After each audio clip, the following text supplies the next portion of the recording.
नमस्कार, आप देख रहे हैं इंडिया टाइम्स। मैं हूं आपके साथ अमृता चौहान। अधिकारी बनने का सपना अमूमन हर युवा देखता है। कड़ी मेहनत, एकाग्रता और लगन से पढ़ाई करने वाले छात्र इसके लिए पूरी तरह से समर्पित रहते हैं। लाखों युवा एक प्रतिष्ठित पद पर पहुंचने के लिए दिन रात मेहनत करते हैं। संघ लोक सेवा आयोग यूपीएससी की ओर से आयोजित की जाने वाली सिविल सेवा परीक्षा बहुत कठिन होती है। इस परीक्षा में सफल होने के लिए हर छात्र अपनी जान लगा देता है। कई ऐसी कहानियां हैं जो प्रेरित करती हैं। इनमें से ही एक कहानी है बिहार के किशनगंज के रहने वाले अनिल बसाक की। आइए इस खबर में जानें उनके कामयाबी की कहानी।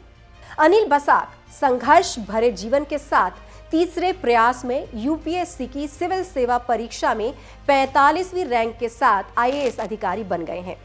अनिल ने अपनी स्कूली शिक्षा पूरे होने के बाद जेईई मेंस की तैयारी की और इसके बाद एडवांस परीक्षा देकर उन्होंने आईआईटी दिल्ली में सिविल इंजीनियरिंग में दाखिला लिया था।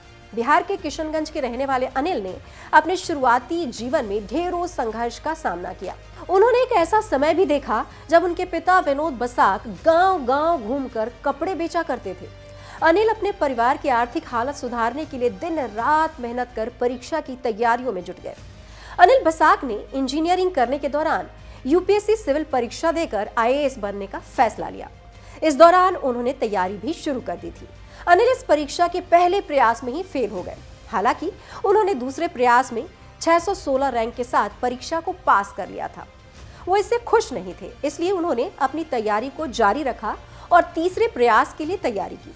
अनिल की आर्थिक हालत बिल्कुल ठीक नहीं थी, जिस वजह से उनके लिए कोचिंग की महंगी फीस भरना मुश्किल था। ऐसे में उन्होंने साल 2018 के बाद कोचिंग नहीं ली, बल्कि खुद से ही तैयारी की। अनिल ने अपने तीसरे प्रयास में सिविल सेवा परीक्षा दी और इस बार उन्होंने सफलता प्राप्त की।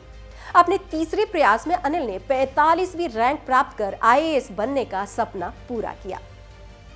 कहानी प्रेरणादायक है और अच्छी लगे तो इसे लाइक और सब्सक्राइब जरूर करें। कमेंट बॉक्स में कमेंट भी करें। फिलहाल इस कार्यक्रम में इतना ही। मुझे दीजिए इजाजत। नमस्कार।